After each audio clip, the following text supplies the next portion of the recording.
airdrop is coming. من ویلن کینگ هستم. خوش اومدی به یک ویدیو جدید. بچه‌ها امروز اومدم برم به شما نشون بدم که چطوری برین کاتانا تمپلور رو بردارین. بیاین بریم شمشیر تمپلور رو بردارین. از اینجا میریم دیگه. خلاص میریم از اینجا میریم. داداش اینو میدونی چرا این وایساده اینجا؟ این یه پسر بچه‌ای بود با خرسش. داستان تلخ کلوب پسر بچه‌ای بود. داداش یه دست نزن. دوستان عزیز همتون آهو. این داداشمون اومد تصادف کرد. این مجسمه رو گذاشته اینجا. ما میایم این نشون میزنیم. همین.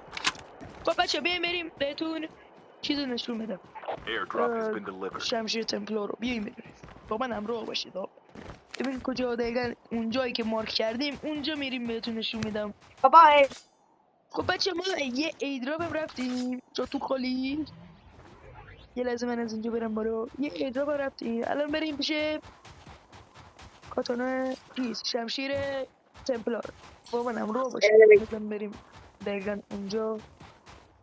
خب بچه تقریبا داریم نزدیکتر میشیم.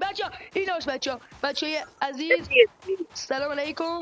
داداش ببین این الان شمشیر تمپلاره. خب دقیقا اینجا. ببین دقیقا اینجا الان این یاره ما میاد برمیداره. گفتم یک دو سه برمیداریم ها. 1 2 3. حاجی نگاه کنین عشق. حال کردی بچه‌ها؟ شما بیاین اینجا لذت ببرین دیگه. با دوستتون بیاین میگید 1 2 3 برمیدارین عشق کنین. کجا بود؟ دقیقا اینجا. ببینید بچه‌ها دقیقا اینجا رو مارک میکنیم. میاین اینجا دقیقا.